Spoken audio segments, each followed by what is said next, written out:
Opening prayer. Almighty Father, creator of heaven and earth, we honor your name. We thank you for the gift of life and your faithfulness in providing our daily needs.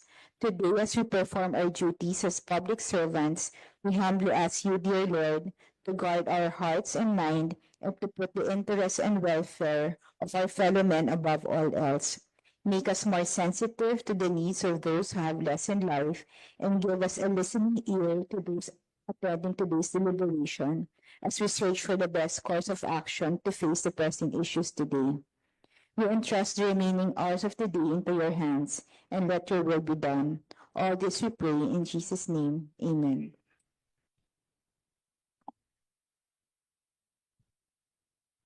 Yeah, Madam Chair. Yeah, I would like to move that we dispense with the calling of the roll, Madam Chair. There's a motion and duly seconded. The calling of the roll is dispensed with.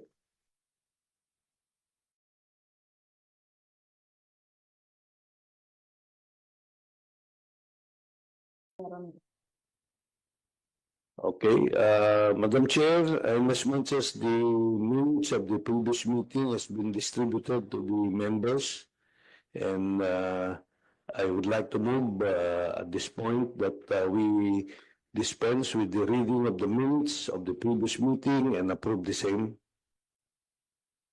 Upon motion, the reading of the minutes of the previous committee meeting is dispensed with and the same is approved. Good morning, everyone. The chair would like to recognize the distinguished committee member who is present today. May I recognize and acknowledge the Honorable Mark Go, our Committee of Higher and Technical Education Chairman and a member of the Committee on Health. Good morning, Chair. Committee Secretary is now directed to recognize our esteemed guests and resource persons.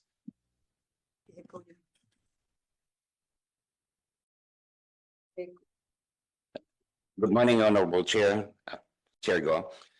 In attendance for today's meeting are the following. From the Department of Health, Dr. Herna Manatad. Good morning, ma'am, and the rest of the technical staff of the Department of Health. From the Philippine Statistics Authority, Mr. Chodoro Ortesa and Attorney Jefferson Biado and the rest of the technical staff. From the Department of Budget and Management, Ms. Yvette Maclang. Are you around, ma'am? And Mr. Jethro Boa Cupino. From the Research Institute for Tropical Medicine, or ITM, Attorney Annalisa Duran. From the Food and Drug Administration, Attorney Emilio Polig. Morning, sir. From the Bureau of Quarantine, Dr. Carlos De La Reina. Morning, sir. And from the Department of Interior and Local Government, Mr. Robin Lim and Ms. Kristen John Aragon. Good morning, Madam Chair. Aragon Tomial, I'm sorry. And from the League of Cities, Ms. Reggie Santiago. Good morning, everyone. That would be all for now, Chair. So once again, good morning. And our agenda today is a briefing of the Department of Health on the Philippines' capacity for surveillance and response to notifiable diseases, epidemics, and health events of the public health concern with the end view of strengthening the Republic Act number 11332, otherwise known as the Mandatory Reporting of Notifiable Diseases and Health Events of the Public Health Concern Act. The Republic Act number 11332 was enacted on April 26, 2019, only 2 months after the enactment of the Republic Act number 11223 or the Universal Health Care Act. Both laws are the landmark public health legislations that were immediately tested and assessed during the COVID-19 pandemic 1 year later. Sadly, the pandemic cost the country thousands of lives, but it also taught us valuable lessons in the healthcare delivery system, particularly in the management of infectious diseases. These are lessons we can now learn from that we would make our nation more ready and equipped in case of possible future epidemics or pandemics like COVID-19. We shall start today with a briefing of the Department of Health on the implementation of Republic Act number 11332 on the state of the country's capacity for surveillance and response to notifiable diseases, epidemics, and health events of public concern. We hope that the Department of Health can also give the committee an update on the latest viral outbreaks in the country, such as the human metapneumovirus or HMPV, which already logged 284 cases by the end of 2024, and as well as the emergence of Mpox or Monkeypox virus. After the presentation of the Department of Health, we shall hear the views of the committee members and other stakeholders, and after the committee shall also consider House Bill number 3863, an act amending Republic Act number 1132 to make it more effective in addressing future outbreaks. So without further ado, the chair would like to recognize a representative of the DOH for their presentation. May we now call on Dr. Jerna Manatad, Director 4 of the Epidemiology Bureau. Doctor, you're recognized. Thank you, Madam Chair. Good morning, everyone. I would like to present now the presentations for this meeting as requested. Next slide, please.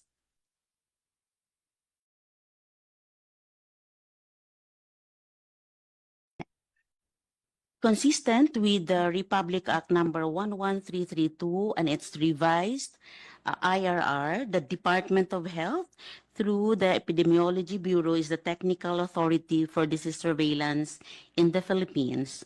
All notifiable diseases and health events of public health concerns are mandatorily reported to the Epidemiology Bureau or its epidemiology and surveillance units. Next slide, please. Most reports of notifiable diseases and health events of public health concerns are captured through the Philippine Integrated Disease Surveillance and Response System of the department. Next slide, please.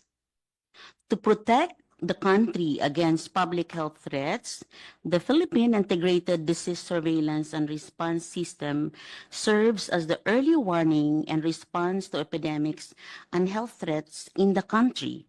This is subdivided into capturing cases for notifiable diseases and those that capture health events of public health concern, such as diseases, outbreaks, and clustering of cases.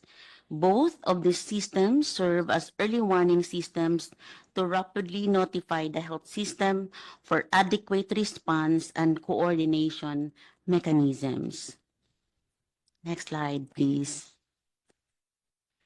Local surveillance systems contribute significantly to the nationwide analysis of health data. The timely and efficient flow of critical health information supports public health decisions both at the local and national levels. For case-based disease surveillance, detected cases that are identified as immediately notifiable at the disease reporting units are reported simultaneously to the province, city, region, and epidemiology bureau within 24 hours of detection by the fastest means as possible. Initial reports can be verbal using the telephone or cell phone or via email. This will be followed by case-based reporting form using the standard Philippine Integrated and Disease Surveillance and Response Case Investigation form. On the other hand, weekly notifiable diseases are reported from the disease reporting units to the next higher epidemiology and surveillance units. Next slide, please. Now, EB, or the Epidemiology Bureau, manages the following public health surveillance information systems: reporting of pan-respiratory cases such as the SARS-CoV influenza-like illnesses, and severe acute respiratory infection or SARI is done through this system, the Tanod contra COVID surveillance system. All other diseases under the case-based surveillance and captured health events such as clustering are reported through the Philippine Integrated Disease Surveillance and Response Information System. For surveillance of adverse event following immunization, the cases are reported through the VigiFlow as managed by FDA, and adverse event following information system as managed by the Epidemiology Bureau. For our specialized surveillance systems, we have our surveillance systems on HIV and other sexually transmitted infections. We also have our online surveillance systems for priority injuries, and we also have our surveillance system for tuberculosis. We also have the Field Health Service Information System for the monitoring and evaluation of public health programs. With this, Madam Chair, this is the systematic way of how the Department of Health, through primarily the Epidemiology Bureau and other critical bureaus, helping us boost our national health security through surveillance and outbreak response. Thank you, Madam Chair. Madam Chair, can we ask some questions on the presentation? Yes, yes, Representative Go. Yeah, thank you. Thank you very much, Madam Chair. I would like to know from Dr. Manatag, with your presentation, how do you evaluate the performance of your unit or DOH in terms of the effectiveness of these items that you presented in the many cases that we have during the last few years? Yes, Dr. Jonah. Thank you, Madam Chair. Based on the presentations and how do we also evaluate, I would like also to clarify the questions on the effectiveness of the Bureau in doing the surveillance and outbreak response. We have our matrices and our guide and then indicators to evaluate how sensitive and specific and responsive this system is. So we have a criteria for that in terms of the functionality also of our surveillance system, down not only at the Epidemiology Bureau, but also down to the province, to the region, province, and also to the local government unit. Now, since we classify the diseases as Category 1 and Cat 2, so for Cat 1, these are diseases that should be notified within 24 hours. And these are the list of the cases. We have the system that could capture those diseases through our event-based and surveillance system, and also through our case-based surveillance systems. So the diseases that should be captured within 24 hours is an indication that yes, the surveillance system is sensitive enough to capture those cases that should be notified within 24 hours. Now, for the diseases classified as weekly notifiable on a weekly basis, this will also tell us that yes, we are capturing the diseases based on the classification of the disease. So we have a report based on the trend and based on the diseases captured by the system. We can say that the system is sensitive enough to capture these notifiable diseases, Madam Chair. Chair Go, did Dr. Jonah answer your I query? think we'll have another presentation. May I give them the Yeah, I think Dr. Jerna, may I know if anyone here aside from you would be able to discuss to us what is exactly happening within the system? Because all we have received was the response of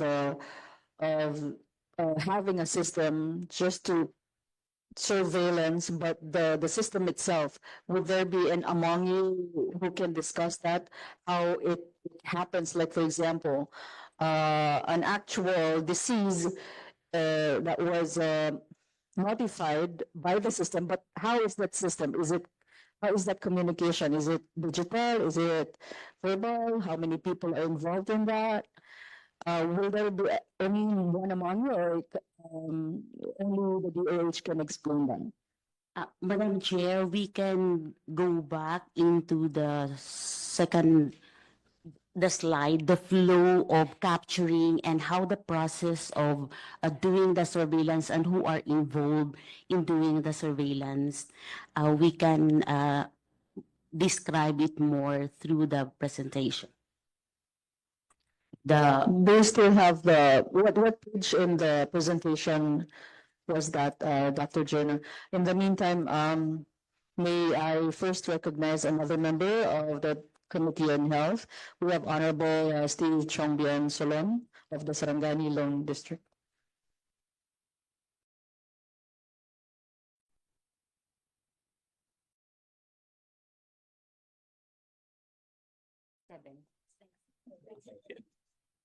I think what you presented is the theoretical process that you follow in terms of the surveillance, monitoring, and actual addressing of these particular diseases. What we'd like to know is, as stated by our chair, we'd like to know how do you trigger all of this?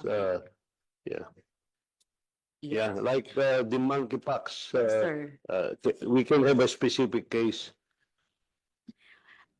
we can, Madam Chair, if I may allow, we Yes, Dr. can Jenner. further describe the process on slide number 5.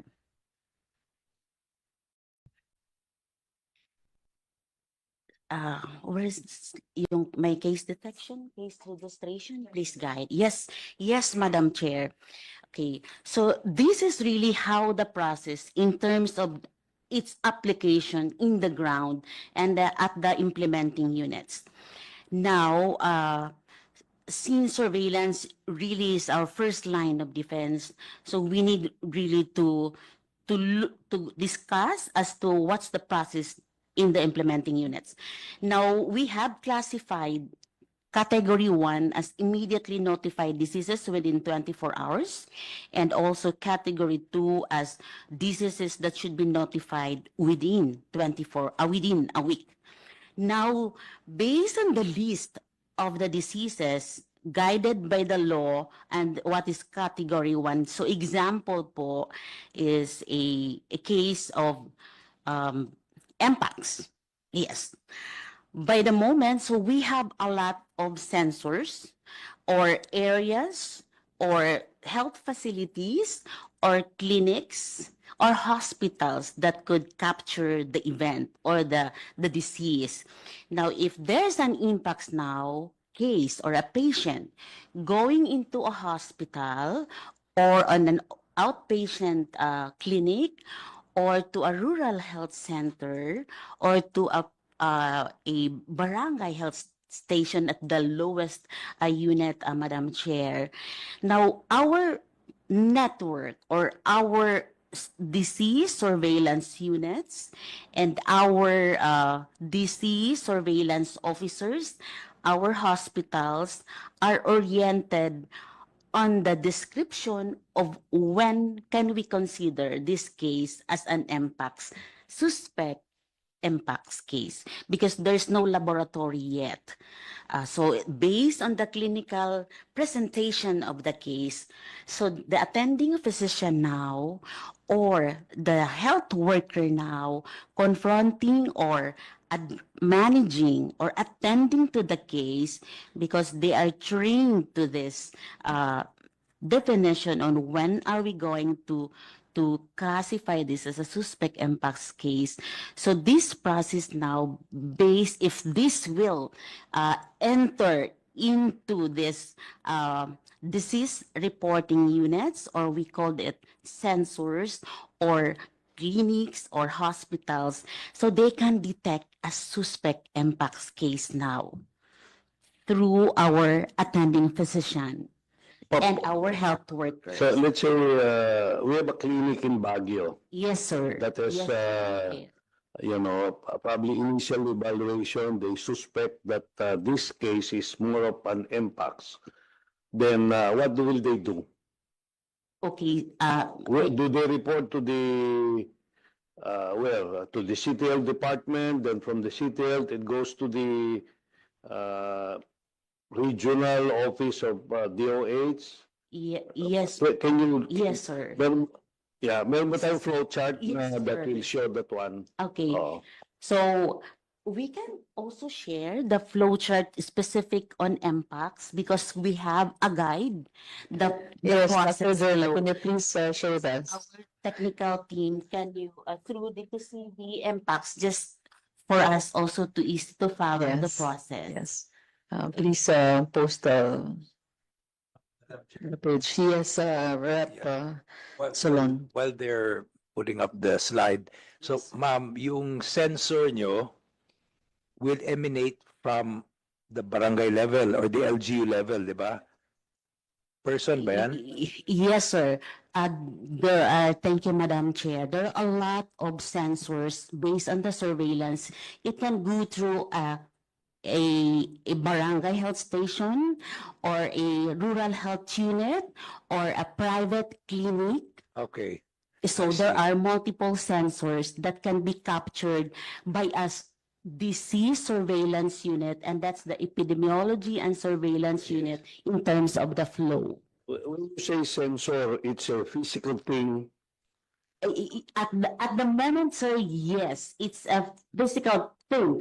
Although we have also used the blue dot, and that we have a system that can also be our source through this technology. So we have physical and we have also Saan used. nyo linalagay yun? Oo. You know, Okay, yes, sir. so you have a sensor. When you say sensor, it's a device that determines, for example, what kind of probably disease or what. So right now, Meron kayong sir, sensor na, physical ba yan? That's why I was it's the asking. human sensors. Human. Ma'am, yung nabanggit nyo kanina, Madam Chair, when I asked you what sensor was, you said, nabanggit nyo health facilities. Yes, Madam Tama, Chair. So hindi siya tao, hindi siya BHW, hindi siya barangay nutrition scholar na nag-i-inform sa, when you say sensor, you mean health facility like barangay health station or municipal hospital, ganun ba? Ano ba talaga yung sensor? Madam Chair, Yes, clarify. Dr. Zerla.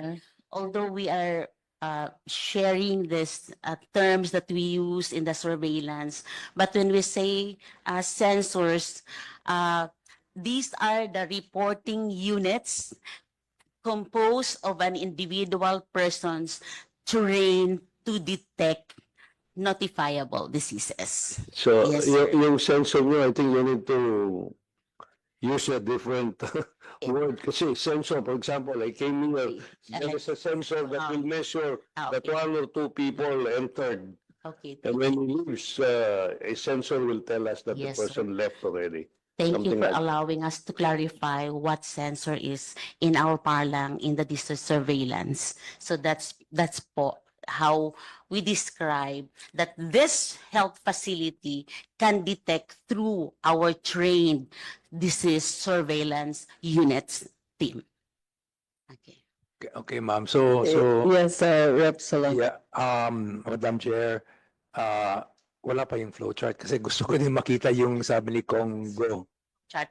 Yeah. we have really a clear flow chart because by that time, Madam Chair, that WHO declared that as a public health of international concern, the Department of Health, through the critical bureaus and concerned bureaus, really crafted a national action plan for the control and prevention Yes. of impacts, and we have a clear process for this. Yes, ma'am. Yes, Dr. Jenna, now we have the flow chart. May we ask you to explain to us? Yes, So ma'am. for now, as we heard earlier, hindi pa ba ito yung flow chart? Iba pa? Specific for impacts, we can have that specific for impacts, but for the general classification of the disease classified as CAT1 and CAT2, this is the general process. So as we understood earlier, Dr. Jenna, we heard you say that a sensor does not technically mean that it is a machine. It's more of a person who will be notified by a certain individual who is actually infected by that certain disease. For example, earlier on, we also requested for an exact, a specific sample from the MPOX, but soon after, siguro, should we wait for that, or we can go on? Maybe other resource persons can also have any more inputs while we wait for that sample. But technically, now we are clear that the sensor does not technically have to be a machine. It's more of a person or an individual that we actually describe as the disease surveillance officer, who will be the one to detect it. But later on, we will be asking further clarification on this, considering that we do have several barangays, and in that barangay, how do we actually train everybody to know or detect a specific disease, diba? Kasi that would be, we need to clarify. We can have these officers available in all of our barangays, especially medyo baka kumalat na yun by the time we understand what the disease is all about and how we quarantine a particular patient or individual who has that kind of disease. Minsan, di mo pa nga alam, lagnat lang, meron na palang disease. So we'd like to know, how do we exactly identify a particular disease? Dr. Jonah, do we already have it, or eto na po? Sige po, salamat po.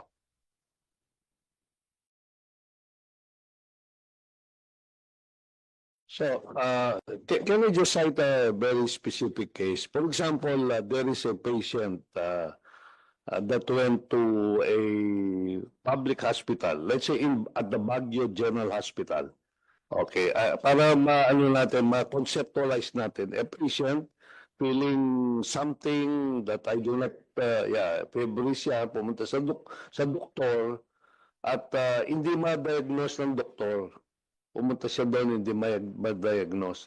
Binigyan siya ng lab test muna, then they found out that there is something, MPOX.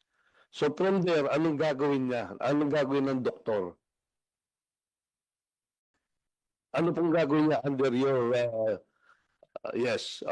bibigyan ng gamot, siyempre, o re-repair niya, meron consultant na tatawagan para magtulungan. Kasi kung hindi naman expert yung doktor, o kaya hindi niya alam kung ano yung sakit ng tao, but meron siyang mga signs that are gearing towards identification as MPOX.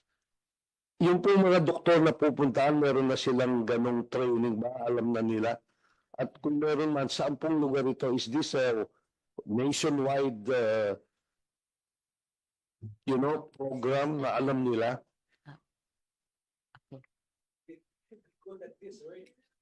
Yes, sir. Okay. Opo.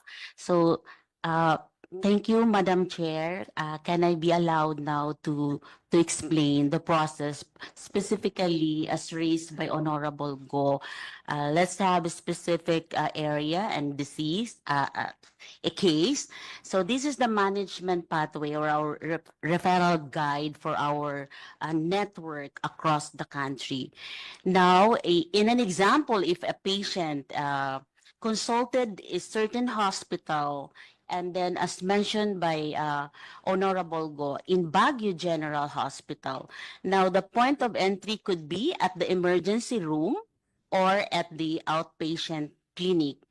If the patient will have its entry at the ER or at the outpatient clinic, so this will be the process. The attending physician shall screen the case.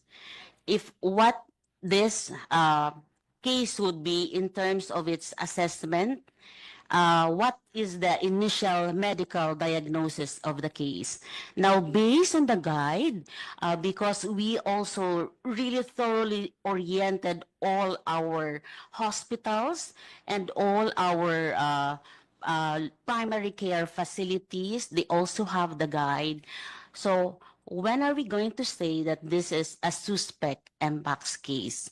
Now, if patient is classified as suspect or probable MPAX case, there are also description and criteria when this patient can be classified as suspect or probable. Now, if the patient is classified based on the right side, for me, on the left side, patient classified as suspect or probable MPAX case. There is a standard case investigation form that should be filled up by the attending health worker. Notify immediately the local epidemiology and surveillance unit since MPAX is classified as notifiable within 24 hours. Now, the patient should be referred for specimen collection for confirmatory. And right now, we are also have our RITM has the capacity to confirm that for a case as MPAX confirmed case using this technology, and that's PCR testing. Madam Chair, para tuloy-tuloy to. Let's say, suspect yan. Meron pa tayong office sa within DOH of the region, dun siya pupunta. Meron po kayo. Alam na nila ngayon yun. Yung RITM kasi nasa Manila yan eh. Oo. Pero halimbawa sa amin po, sa CAR, sa Baguio. So, if a doctor suspects na itong pasyente ito may MPAX, pupunta siya ngayon sa isang opisina sa inyo po, sa Baguio. Meron din po doon. DOH. Yes, Madam Chair. To answer po the additional query of Honorable Go, at the DOH Baguio, we have our regional epidemiology and Okay. surveillance unit. Now in Baguio City, we also have our Baguio City epidemiology and surveillance unit. Okay. And in the hospitals din po, So, pag nandun yung epidemiologist ninyo sa Baguio, ito pong doktor na ito will, anong gagawin niya? the doctor in the BGH, Honorable, okay, the doctor or the attending physician in Baguio Gen will through its process within the hospital, Okay. since they also have their laboratory, Hindi, huwag nyo lang yan. So, we have to collect Okay. a specimen Can be and then tested. notify CESO, the Baguio, to facilitate the transport of the specimen to RITM. Tagal yun. Oo, tagal yun. Ilang, We have our RITM, sir. They can also slide on the turnaround time. Yes, we would like to, before we proceed, I'd like to recognize another member of the Committee on Health from the 6th District of Bulacan. We have Representative Salvador Plato. Good morning, sir. Okay, so now we would like to recognize the Attorney Ana Liza Duran, doctor from the Research Institute of Tropical Medicine. Director Anna, you are recognized. Thank you po. Thank you, Honorable Chair. The Research Institute for Tropical Medicine can do the PCR testing for monkeypox. During the MPOX, we already trained also subnational laboratories, and Baguio General Hospital Medical Center is one of the trained hospitals where they can do the PCR testing. Other hospitals that were trained to do the MPACs were Lung Center of the Philippines, San Lazaro Hospital, Southern Philippines Medical Center, Visonto Soto Medical Center, Western Visayas Medical Center, Bicol South Luzon Subnational Reference Lab, Jose Bilingad Memorial General Hospital, and also East Avenue Medical Center. So, meron po kayo. Ngayon, sinabit na-test na yung tao, confirm meron siyang MPAX. Ano ba ang next process natin?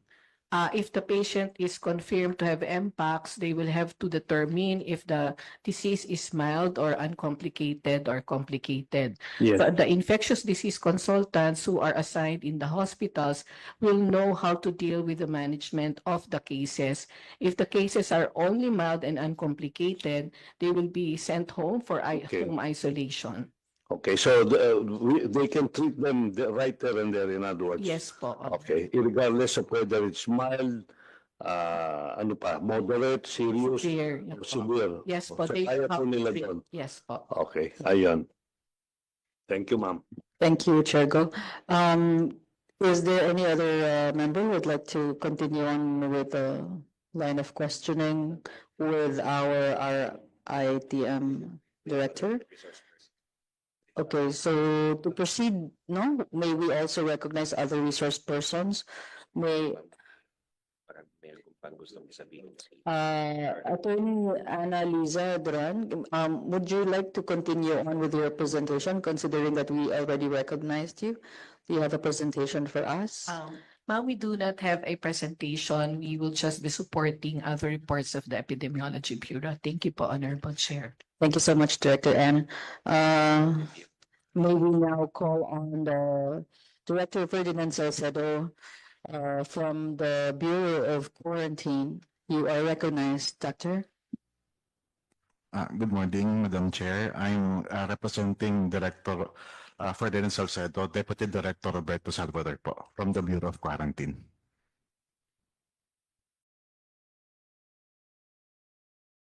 Yes, you may proceed. Do you have any We have no presentation, but we are supporting the presentation of the Epidemiology Bureau po. Thank you. All right, thank you so much. May we proceed and recognize our representative from the Food and Drug Administration. We have Attorney Emilio Poling Jr. Director Emilio, do you have any presentation? Yes, sir. Good morning, Madam Chair. Likewise, we don't have any presentation insofar as related to the presentation of our colleague from the DOH. Our manifestation would be related to the bill sponsored by the good Congressman, Madam Honorable Chairman. Thank you. Madam Chair, may I? Yes, Chair Go. Before we go into the bill of Congressman Gaston Bunting, meron pang dalawa. Okay, okay. Sige po, salamat, Chair Go. May we also hear from Mr. Robert Lim, the Program Manager of the Department of Interior Local Government of the Central Office of Disaster Information Coordinating Center. Do we have the Program Manager, Mr. Robin Lim? Yes, Madam Chair. Insofar as for the presentation, we have no presentation, but we have few manifestation on the bill. Yes, go ahead, Mr. Lim. Insofar, Mamaya pa, for the bill pa kayo. All right, do we have anyone else? Or do we have Ms. Reggie Santiago, the Program Officer of the League of Cities of the Philippines? Do we have a presentation from your office? Good morning, Madam Chair. Unfortunately, we do not yet have the presentation regarding the briefing of regarding the Philippines capacity for surveillance. However, I would like to manifest in support of the DOH that local government units already have their epidemiology and surveillance units. We have select cities as well who have turned these units into divisions already. So I think for local governments as well, we are ready to support whichever amendments are needed to strengthen the ESUs in local governments. Thank you, Madam Chair. Thank you so much. So we are now going back to our chair, Go, Yeah, for your yes, ma'am. additional. In other words, the Department of Health is capable to address based on what our Dr. Manatag mentioned, uh, any disease that will arise in the different parts of the country, we have a structured system where we can really monitor, do surveillance, and act on them real time. Tama po ba yun based on what you're saying? Pwede po ba nating siguro part of the ano dito, if we can publish itong mga ganitong kasi like Baguio General Hospital meron pala, and that is catering saan? Only Baguio or it caters to the whole of Cordillera or Northern Luzon? Just like the other, kasi ilang po lang nabanggit kanina, mga a few of these. So probably, where do they go if something happens like this? Thank you. Yes, Doctor, you are recognized. Thank you, Madam Chair. Now, based on the law and based also on our monitoring capacity building and also based on the output now of the surveillance system, all local government units have their epidemiology and surveillance unit. Now, in terms of its capacity, this is where the dynamics are and the variations are.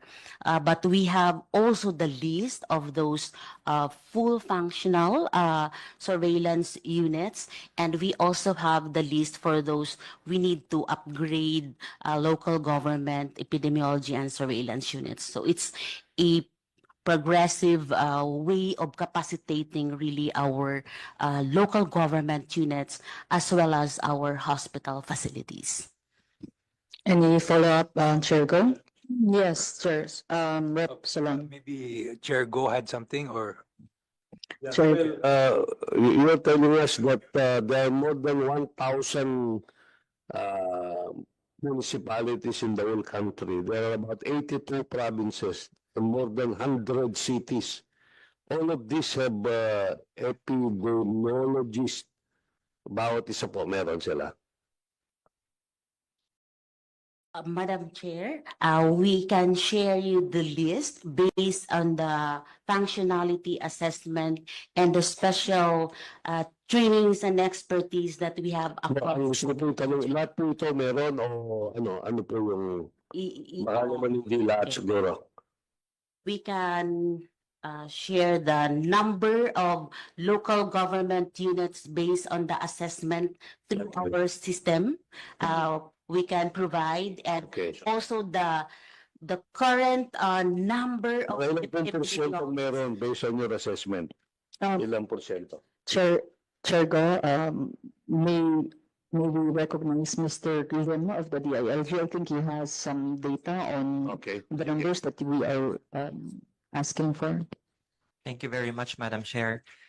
Insofar as the functionality of the local epidemiology and surveillance unit in the country, this is based from the recent assessment of the Seal of Good Local Governance.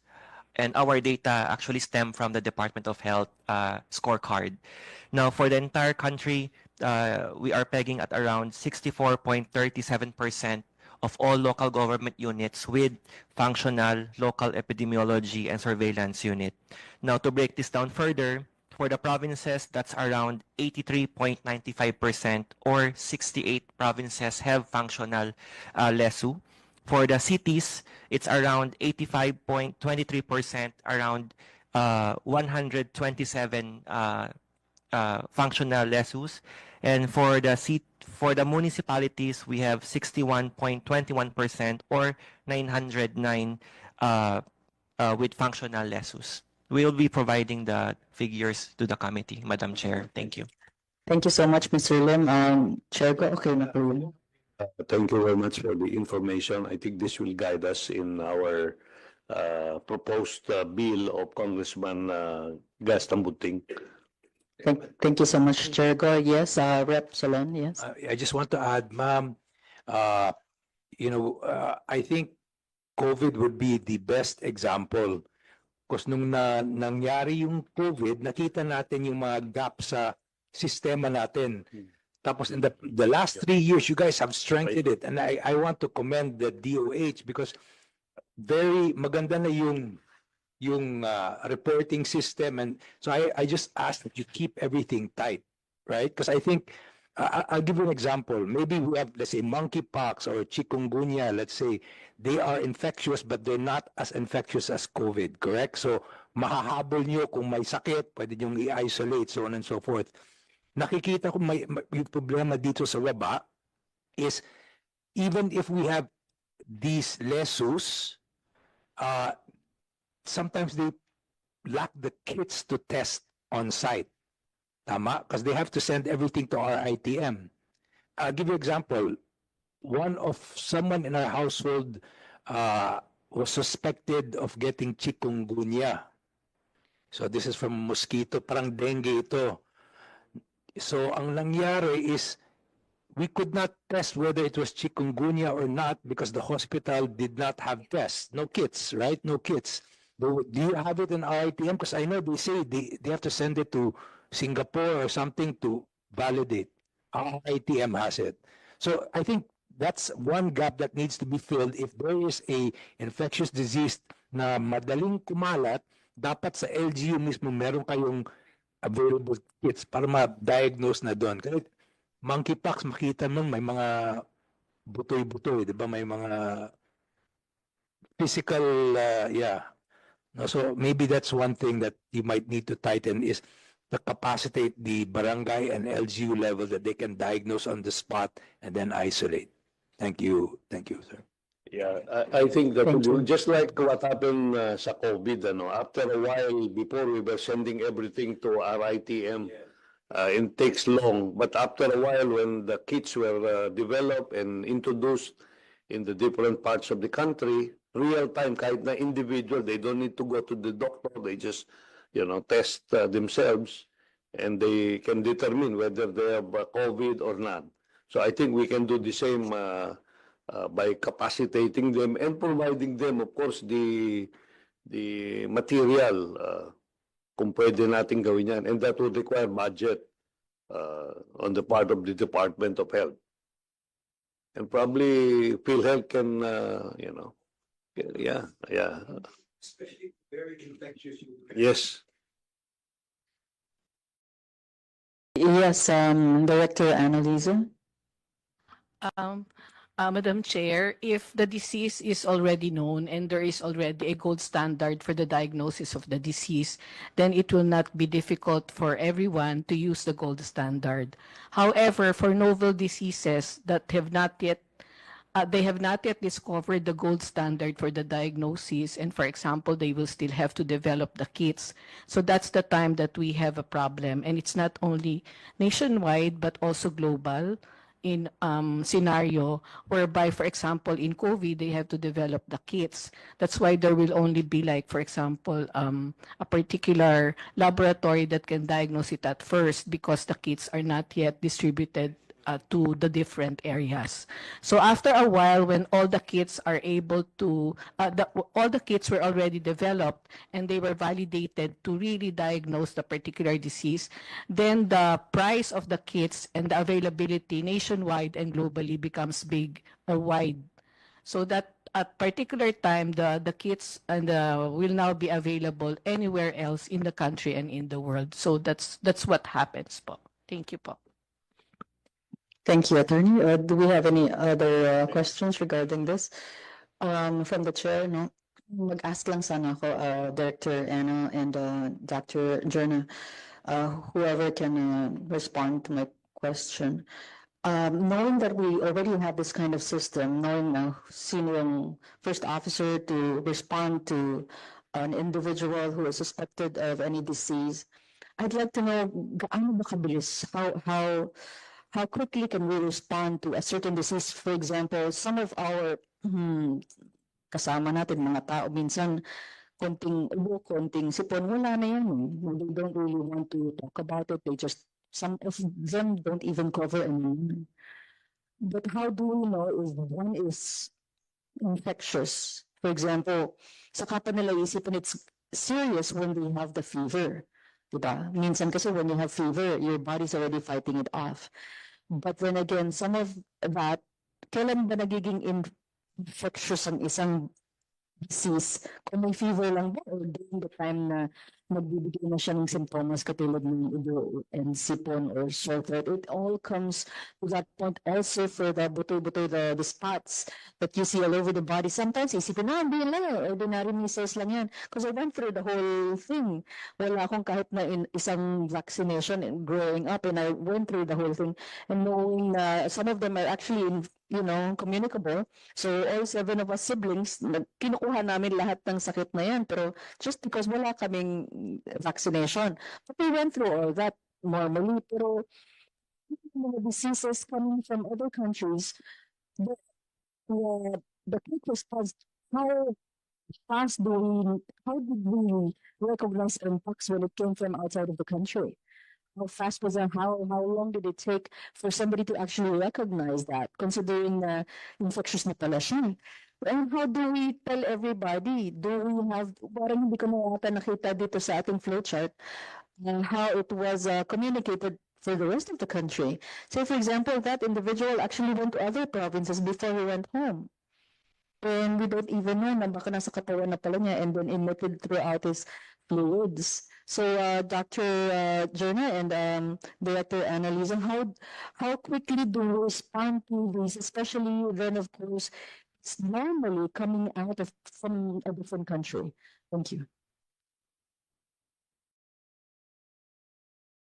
Thank you, Madam Chair. Now, if the diseases is coming from other country, we also have the system to capture as much as possible as early as we can. Now, that's through the Bureau of Quarantine. And maybe, Madam Chair, we can also ask BOQ as to the process. Thank you, Dr. Jerna. May I recognize Dr. Salvador? Good morning uli, Madam Chair. So the Bureau of Quarantine po has an intact system po in screening travelers from international community. So we also have our international health surveillance headed by our division head, Dr. Caloy, wherein every day po nagagather kami ng mga information from international sources like Blue Dot. So once we detect a cluster of cases na merong possible na makarating dito, so we alert our officers and Secretary of Health so para po makagawa po ng regulation. Pero po ang Bureau of Quarantine po from since the start of SARS po, continuously po nagmo-monitor po. We have thermal scanners, secondary screeners. So once po na pumasok po ang travelers natin na meron pong fever or other physical signs and symptoms particular to a disease, so now hold namin siya. And once po ma-hold namin, so ma-classify namin as suspect, so ni-refer po namin siya sa referral hospital natin like RITM here in Manila po. Thank you, Doctor. Yes, Rep. Solon. So anyway, yung alam ko may thermal scanners kayo sa airport, di ba? Pero ipon nabanggit mo kung may mga signs and symptoms ang traveler, you're able to single them out and find them. Pero tingin ko, that's not true eh.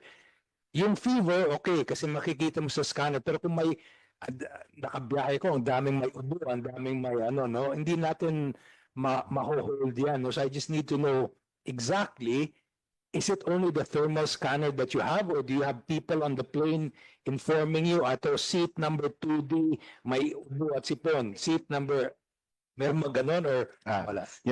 Yes sir, Madam Chair. Meron po tayong tinatawag na health declaration checklist na naka-embedded na po dun sa e-travel system natin.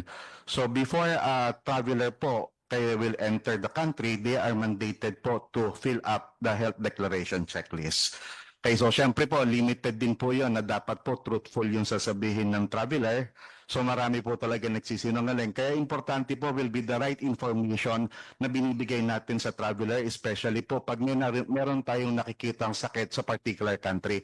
Kasi po, because of the learnings po ng mga tao dito sa COVID po natin, so yung right information po will tell them how to protect themselves na magkaroon at mauwi yung sakit dito po. Madam Chair, Yes, I must apologize because I have to attend another committee, but I just like to throw this out to DOH or whoever. What's your opinion on getting the population more responsible with a campaign na if you are sick or may ubo ka, just wear a mask or don't go or something like that. Kasi maganda na yung kampanya natin dati. Kung may nararamdaman ka, kung maski hindi COVID yan, may sore throat ka, mag-mask ka. Diba? I mean, how do you feel about that campaigns? Alam ko, Chairman Go and Madam Chair, Japan and Korea, they do that. Kung inuubo sila. Yeah, something like that ba? Because I mean, that's you know, we were using the buzzword during COVID when everyone was afraid, new normal, new normal. Ngayon wala nang COVID, balik sa dati. Pero the new normal should be, diba? It should be like that, Doc, diba? I think, I bring my mask. If I go to the elevator, I put my mask on. Yeah. So, and yeah. Thank you so much, Representative. Yes, Chair. You know, now that everybody's traveling, ang dami nating nagta-travel left and right. After the COVID, everybody wants to travel. Siguro isa pong suggestion in addition to what was suggested by Congressman Solon is i-monitor natin yung development ng mga cases in other countries so that when we inform our people, we can tell them exactly, in Singapore or in Malaysia, these are the cases. Please avoid, this kind of, you have to wear this, that in visiting these places. Kasi there are cases obtaining in these areas or in these countries. Para alam ng mga traveler eh. Ang mga traveler, pag pumasok ka sa Pilipinas, yung health declaration, isa pang trabaho yun eh. Hindi naman nila yun eh.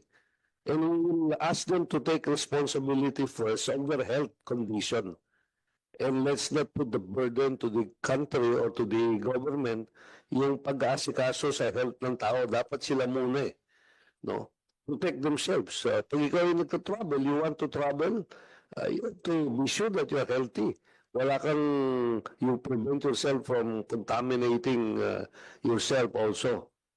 Yun ang palagay ko isa dapat natin gawin. Then we can have a highlight warning, if you may, sa lahat ng mga traveler, if you're visiting itong mga countries na ito, avoid in crowd or whatever.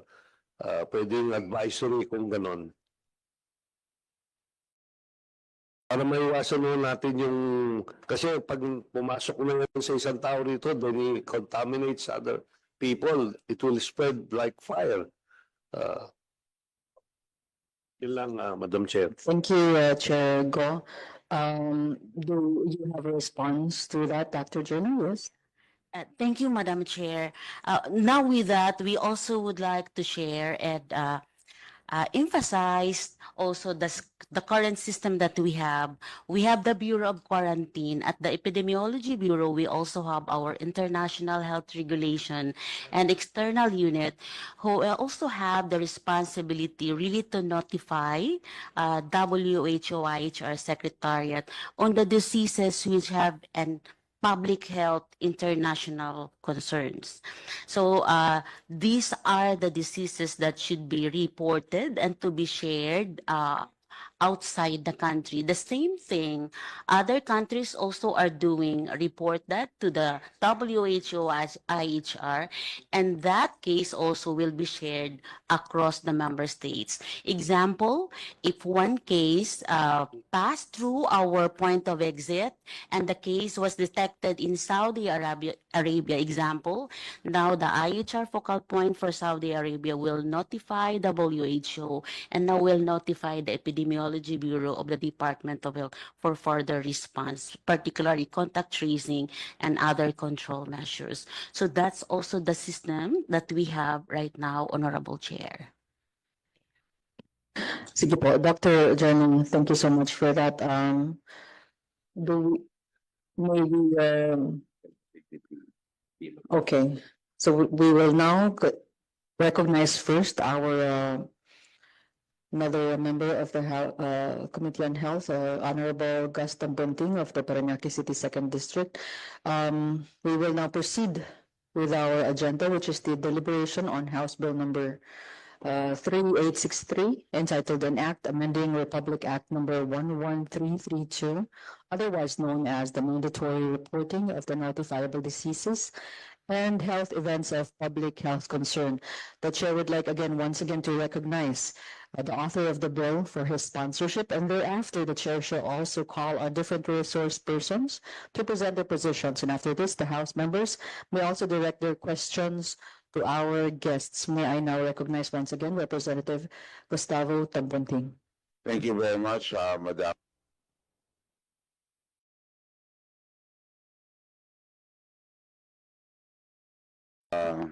Amending the Republic Act 11382, otherwise known as mandatory reporting of notified diseases and health events of public concern Act. The COVID pandemic has allowed us for the early evaluation of the said law, revealing areas for improvement and amendments. While some provisions are not yet fully implemented, the gaps in the current response show that the provisions of the law would have been particularly helpful in controlling the spread of the diseases. The proposed measure, Madam Chair, seeks to augment this law and to make more effective in addressing future outbreaks by establishing subnational laboratories in all DOH-run hospitals. We also seek to establish hotlines and other forms of access corresponding to these diseases. And number three, requiring DOH to issue clear guidelines as soon as possible for the systematic reporting of these diseases. And four, requiring all public and private institutions to provide the necessary information campaign for the disease in surveillance and other epidemic investigations.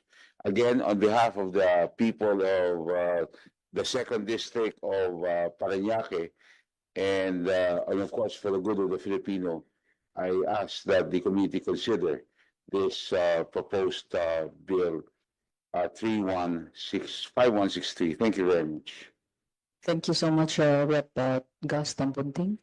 May we now have our resource person to respond to the House Bill of Representative Tambunting on Republic Act, amending the Republic Act number 11332. May we first call on Dr. Jonah Monatag. Thank you. Thank you, Madam Chair.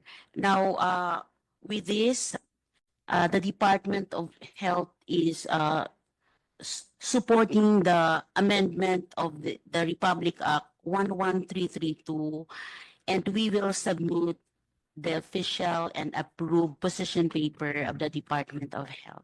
Thank you, Madam Chair. Thank you, Dr. Jonah. May we now call on the Director, Attorney Annalisa Duran of the RIPM to respond to the bill. Good morning, Madam Chair.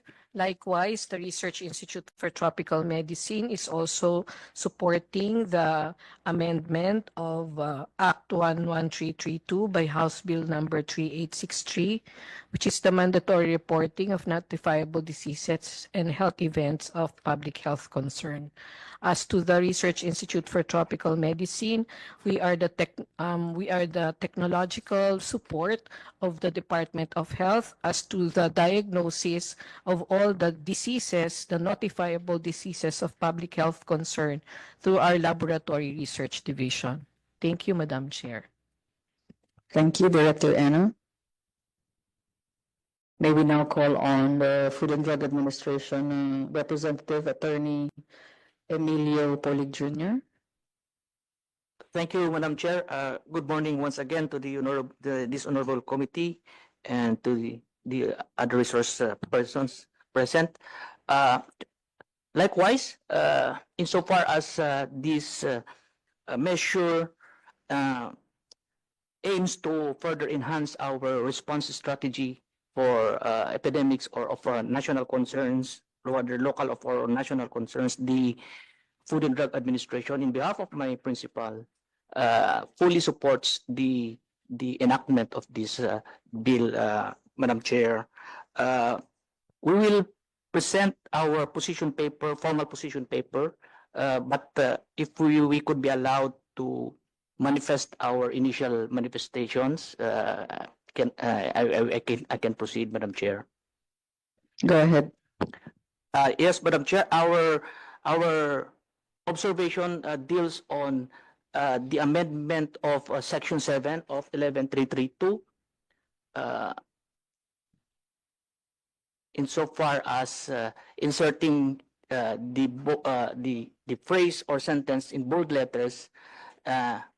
Number one, Madam Chair, if I may read, the Secretary of Health shall have the authority to declare epidemics of national and or international concerns, in which case the Interagency Task Force for the Management of Emerging Infectious Diseases, created under Executive Order 168, shall immediately convene. The President of the Republic of the Philippines shall have the authority to declare a state of public health emergency upon the recommendation of the IETF or upon declaration of the WHO of a public health emergency of international concern. The state of public health emergency shall authorize the President to mobilize governmental and non-governmental agencies to respond to the threat and to exercise measures provided in RA 101-9121 when a state of calamity exists. Just 2 points of initial observation, Madam Chair. The provision states, contemplates of 2 scenarios where it triggers the declaration of the President to declare a public health state of emergency. Number 1 is when the Secretary of Health declares epidemic of national and or international concerns. And number 2 is when the WHO declares a public health emergency of international concern. We're not questioning the wisdom of the how it's presented, but probably if we could, in all likelihood, if WHO, considering that DOH is in close coordination with WHO, even prior to the declaration of the WHO of a public health emergency, maka yung mismong secretary po ang magano, kasi the message here is that if it is the secretary that declares a national international concern, it will convene the IATF. But if the WHO will declare a public health emergency, it seems na no more, walang engagement ang IATF, though it's presented, I mean, how we read it. So most likely, baka kailangan, medyo i-tweak lang. Baka yung declaration of WHO will form part as the trigger for the Secretary of Health to declare a public health emergency. In that way, the IATF will now be convened. That's one observation, Madam Chair. And second is that the authority of the President to mobilize government, non-governmental agencies to respond to the threat, referring to RA 10121, which is the NDRRMC law, we would like to respectfully suggest as well to insert RA 11517, RA 11517, that is the authority of the President to streamline the regulatory processes or even suspend the requirements in cases of public health national emergency.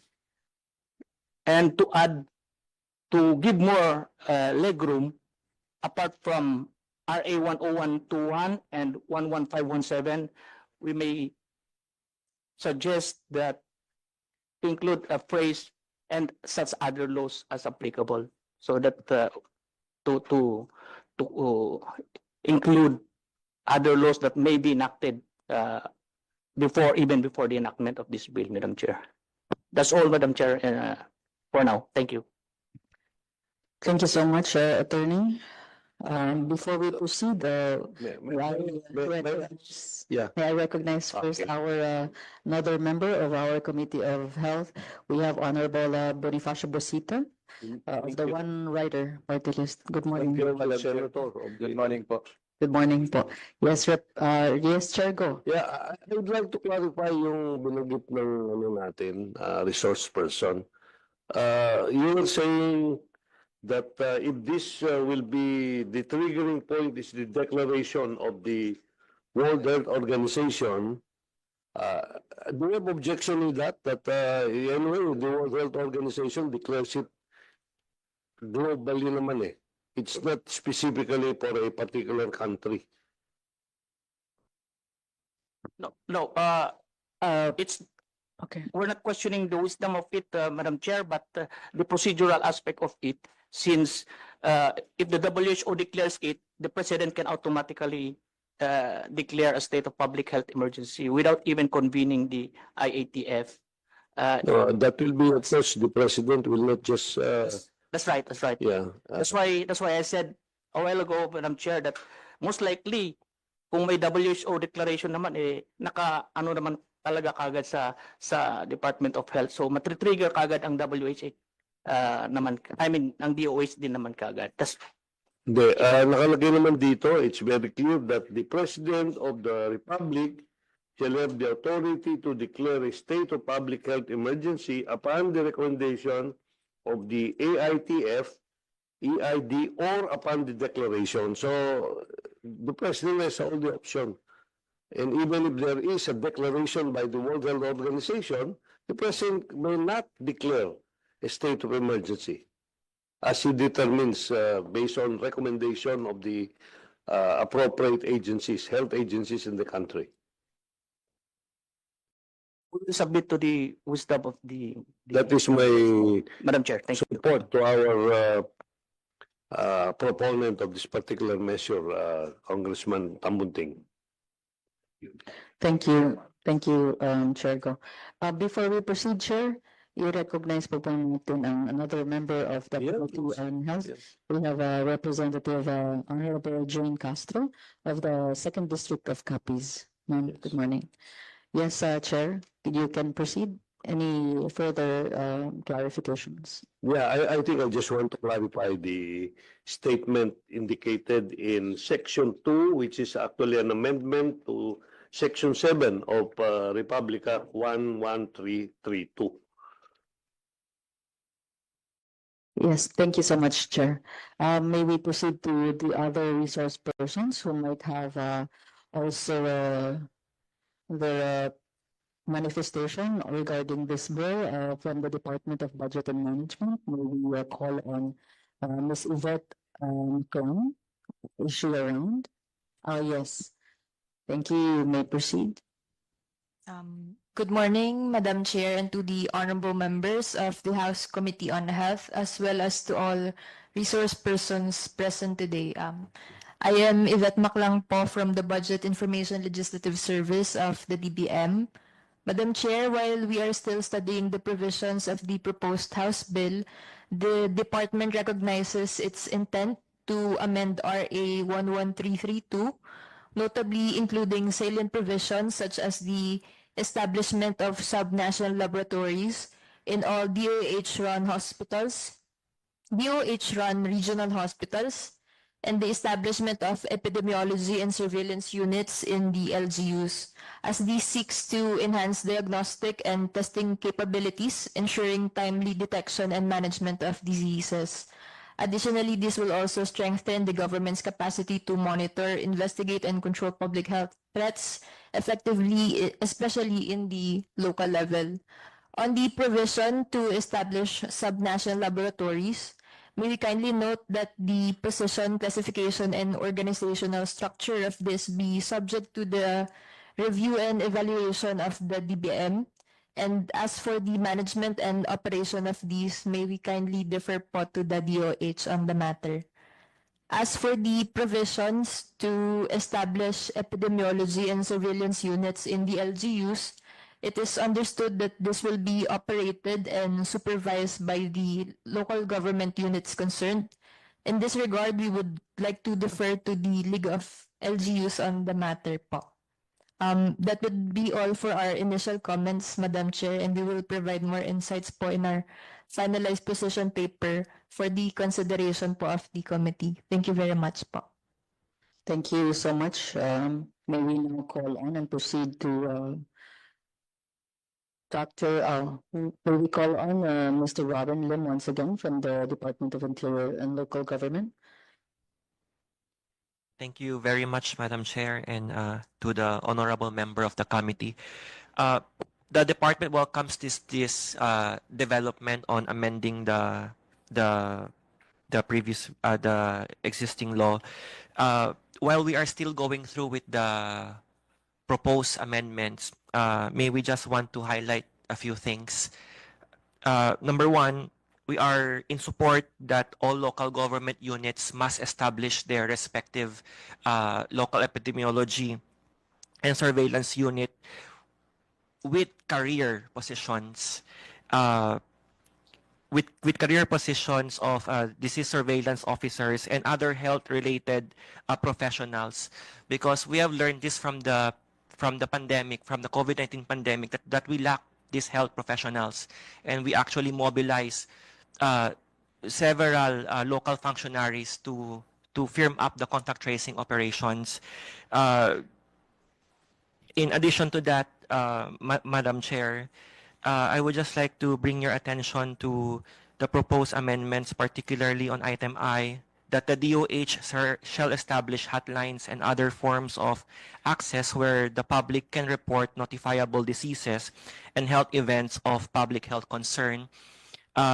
It is just a humble suggestion to the committee that maybe want to consider integrating such system of reporting these diseases to the existing hotline numbers of the local government units, so that all of the community can actually report it to not just to the DOH hotlines, but to the existing hotlines that our local chief executives have actually established. That includes the 911. And with that, it is humbly suggested that the DOH shall create or develop guidelines streamlining that integration process on how this reporting system through calls may be enacted. With that, Madam Chair, and to the body, the department will submit its official position paper. Thank you very much. Thank you so much, Mr. Lim. Do you have any clarification, Chair Go? Yeah, well, this is not a clarification, but the concern of the ILG, as stated, is already included in the letter I of the proposed amendment. As it says here, the DOH shall establish hotlines and other forms of access where the public can report notifiable diseases and health events of public health concern. So nandun na yun, and other forms of access. So that would address your concern, if I may interpret the provision as indicated in this proposed House Bill 3863, Madam Chair. Thank you, Chair Go. Would you like to respond, Mr. Lim? Yeah, thank you very much, Madam Chair. The DILG respectfully submits to the guidance of the Honorable Congressman. Thank you. Thank you so much. May we proceed to call on our representative from the League of Provinces of the Philippines. May we call on Ms. Angelica Sanchez, our Policy Development Director. Good morning, Madam Chair. Good morning, Madam Chair, members of the Committee on Health.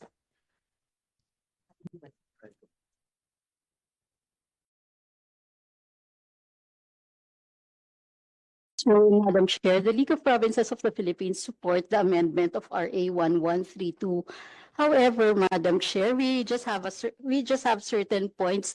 We would also, with deference to our colleague from the DILG, we would like to take a different position regarding their proposition for a plantilla positions for the members of the local epidemiology surveillance unit.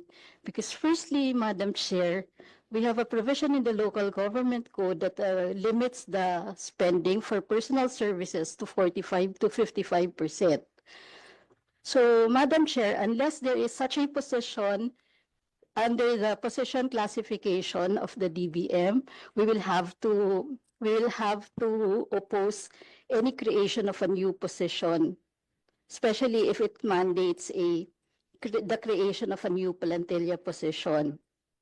And then, secondly, Madam Chair, in terms of relative to Section 8, Section 3 for the amendment of RA 1332, for the amendment of Section 8 of RA 11332, may we request a provision there which provides that the DOH shall provide support through the HFEP for the procurement of, especially for the procurement of logistics and laboratory supplies, Madam Chair, because I think this is going to be one of the challenges to be faced by lower income LGUs.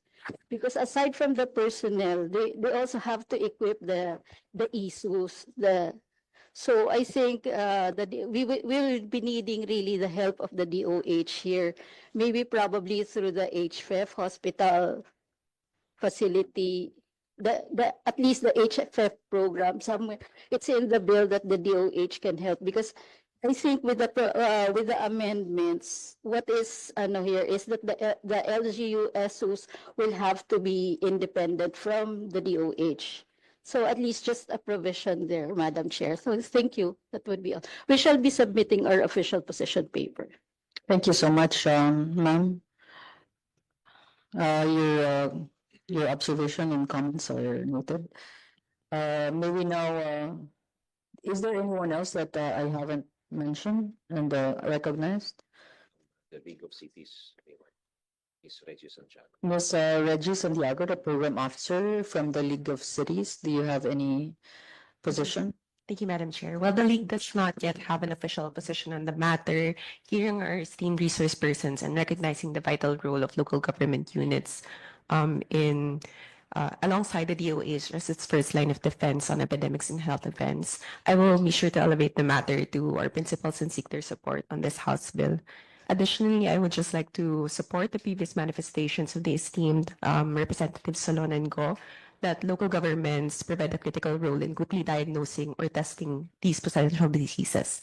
The proposed amendments to Section 6 of Number 6 and the House Bill encourages LGs to establish their own laboratories and partner with private hospitals. We hope for the ample support from the DOH and the RITM in the capacitation and establishment of these laboratories specifically, because these on a note, the funding for these laboratories will be quite large, especially for lower income local governments. So that's something that we would like to keep an eye on, hope for the support of the DOH on the matter. Similarly, we also express support to the position of the LPP that we might have to oppose regarding the manifestation of the DLG in creation of new plantilla positions with the for ESUs. Just also to support the manifestation of the provisions for the personnel cap.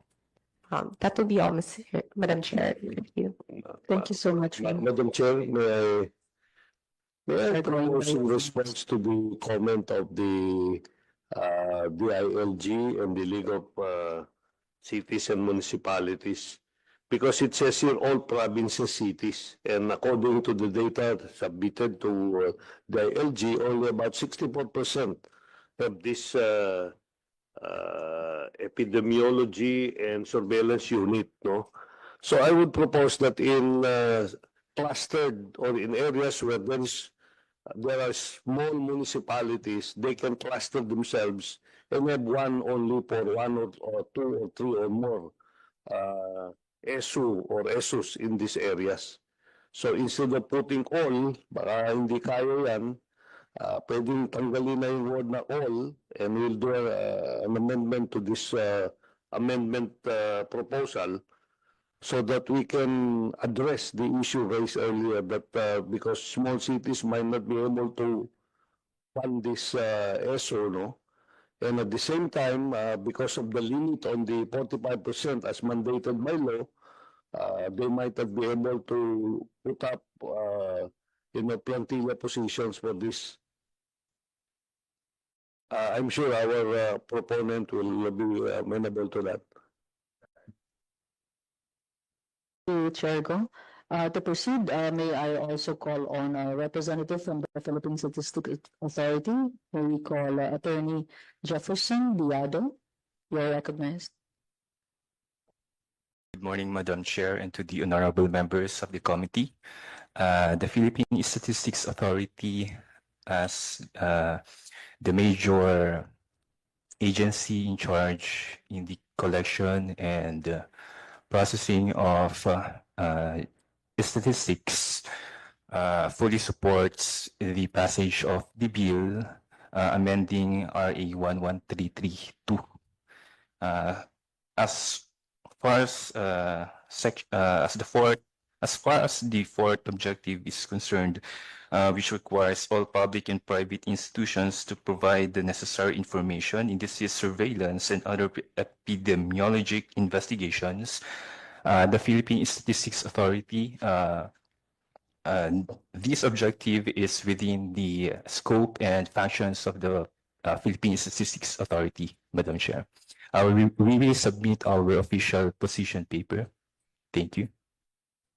Thank you, sir, so much, Attorney Diado. May we now call on once again Attorney Annalisa Duran to have a further discussion on this bill. Thank you, ma'am, Madam Chair.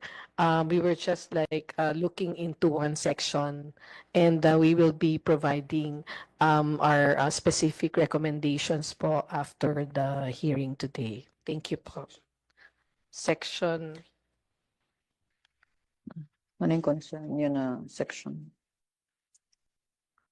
Section 3, under Section 8. Section 8 of Yeah, all provinces, cities, and municipalities. yes po. Mhm. Regarding the word all, so we will be discussing this on the level of the Department of Health regarding the provision of the trained required human resource complement, which here it states all provinces, cities, and municipalities shall establish their ESUs, which shall closely coordinate with the ESUs of the Department of Health. So going back to the Department of Health after this hearing, we have to assess the ability to establish all of this in all provinces, cities, and municipalities. And we will therefore give the recommendation after. Thank you, Madam Yeah. Chair. Thank you, Attorney. Yes, Chair. Go. Madam Chair, the suggestion I made earlier is we'll remove the word all because the suggestion that I made earlier, there might be some municipalities that are close with each other. Instead of having one ESO per municipality, they can have several municipalities with one ESO. So that's the suggestion to address the concern raised not only by the Department of Health, but also by the different municipalities and cities, as well as DILG as an entity. So if that would answer the concern. Thank you so much, Chair Go. Yes, Dr. Jurna, Department of Health. Okay, Madam Chair, in relation to the number and percentage of local government units as to their functionality, based on the current data as of 2024, that we will also be submitting officially to DILG. We have seen a significant improvement from 2023 to 2024. Now, our initial data now is we have at around 79.8%. So we hope that we could sustain that and even improve to a higher, since looking into the the need of the law of notifiable diseases based on the emerging diseases that we have, and based also on the burden of the disease that we have, based on Cat 1 and Cat 2, there's really a need, Madam Chair, to assist and fully support all the local government unit so they will be able to really function even at the first line of defense to detect and notify. So we will be submitting officially through the ILG the seal of local good governance as the result of our validation. So we are now at 79.8% from 2023 that we are only at 60. So that's the progress, Madam Chair. Thank you so much, So- Dr. Jerna.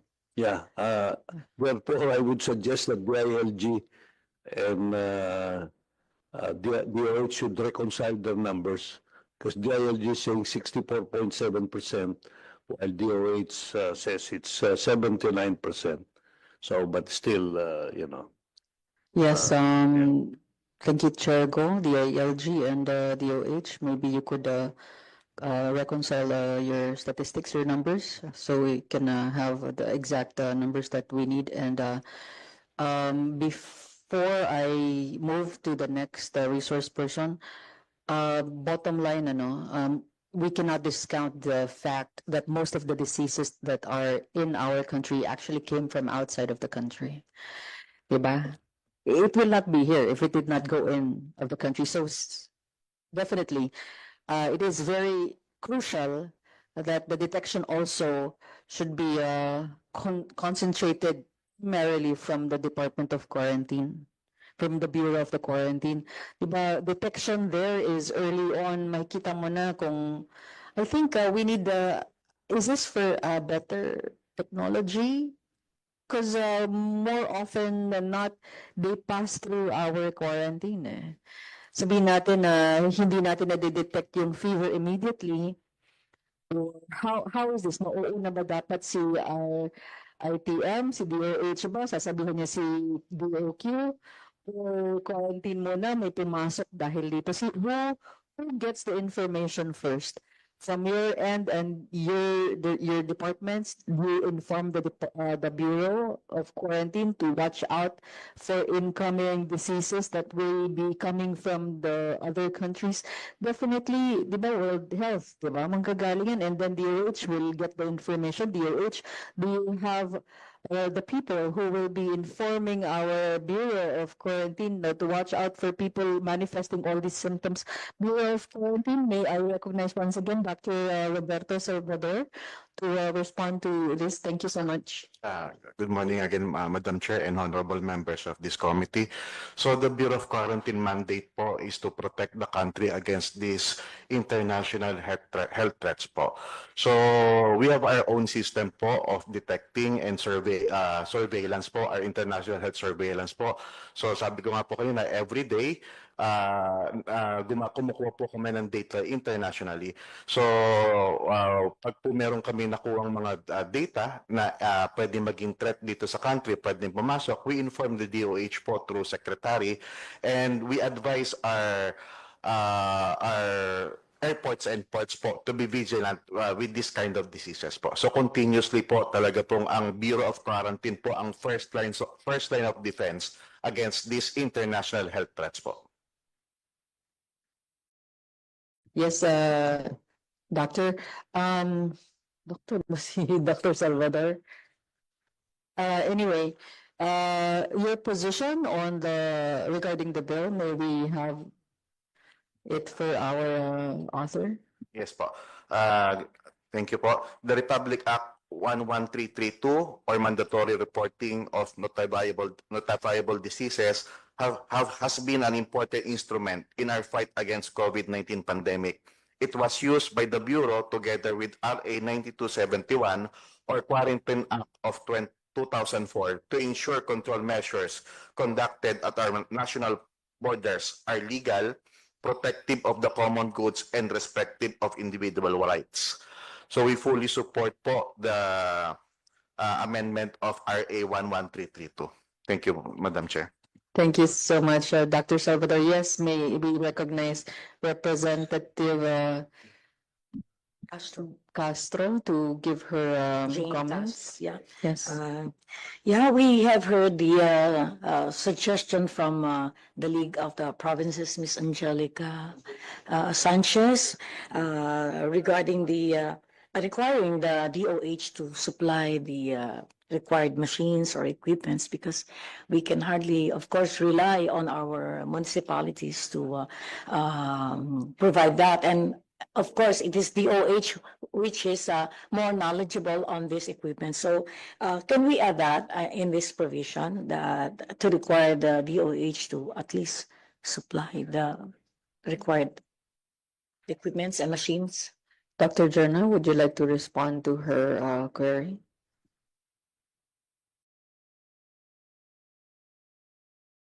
With regards to the laboratory supplies, as well as those expressed early, Madam Chair, as part of the process in terms of Ma'am, I'm asking for the equipments and machineries. The laboratory supplies, it's manageable, I think, but the equipments and machines. Honorable Chair, Madam Chair, we will take note of this additional provision of the amendment, and we will discuss this, ma'am, with the Department of Health. Yes. Okay. Thank you. Thank you so much. Rep Castro, do you have any follow-up queries for our resource persons? Wala na po. No, it's my question will be under section 4 na. Yes po, you may proceed. Okay, okay. Yes, Rep. So we have in section 4, we have under section 9 prohibited acts. All this is I think there's no penalty that will deter or prevent or reduce these prohibited acts or annoying acts, no, from happening. Any suggestion as to the penalty that should be included here in this provision? May we ask the author for your comments on her question? Sorry. The A penalty for this section 9 prohibited act. that will reduce, prevent, or prevent. I definitely would be more than willing to agree to the penalty as long as it is within the legal framework. We should also take in consideration the existing law. For example, does it provide a penalty?